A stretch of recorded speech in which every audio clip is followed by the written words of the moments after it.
Dans le prochain épisode de Plus belle la vie, alors que Delphine affronte le pire, les enfants Castel font leur rentrée. La coloc est en pleine mutation. Attention, les paragraphes qui suivent contiennent des spoilers sur l'épisode de Plus belle la vie diffusé demain soir sur France 3. Delphine confie ses soupçons à Théo lorsque Delphine et Théo rentrent chez eux. Franck est terriblement inquiet. Delphine explique son fils s'est fait braquer par un homme qui réclamait un remboursement de dette. Théo prétend qu'il a dû se tromper et voulait s'en prendre à l'ancien locataire. Le lendemain, Delphine raconte en détail ce qui s'est passé la veille à Franck. Incapable d'interner son fils de force, elle veut continuer à le surveiller pour éviter le pire. Après quoi, Franck découvre que Théo a l'intention de se rendre à une soirée poker. Le ton monte entre les deux hommes jusqu'à ce que Delphine intervienne. À bout, Théo craque et s'inquiète. Delphine promet à Franck de confronter son fils. Elle tente alors de faire comprendre à Théo qu'il est comme elle, bipolaire. Ce dernier se braque aussitôt, l'accusant d'être folle. Alors qu'il s'apprête à partir en voiture, Delphine tente de le retenir pour le convaincre de se faire soigner. Théo la pousse par terre avant de s'en aller.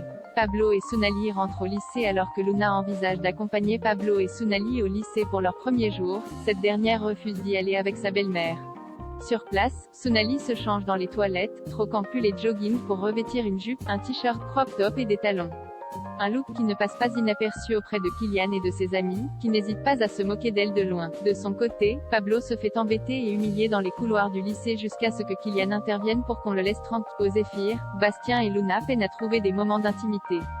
Une nouvelle coloc se forme sans Malika et sans nouvelles de César. Rocha avoue à Nathan qu'il souffre de la solitude. Ce dernier l'invite dans son nouvel appartement, qu'il partage avec Sabrina.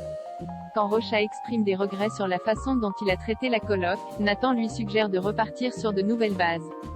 Pendant ce temps, Vidal raconte son déménagement à Fanny, qui devine, grâce à sa description, qu'il réside désormais à la coloc où elle a elle-même failli emménager. Quand il lui assure que les loyers sont raisonnables, Fanny décide d'y prendre une chambre. De son côté, Émilie trouve également une autre locataire en la personne de Sylvia, la sœur de Francesco. Les deux jeunes femmes font connaissance et se trouvent notamment le point commun de sortir d'une relation amoureuse compliquée.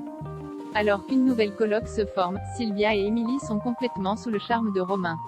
Fanny leur avoue qu'il s'agit d'un ami à elle et qu'ils se sont embrassés il y a longtemps.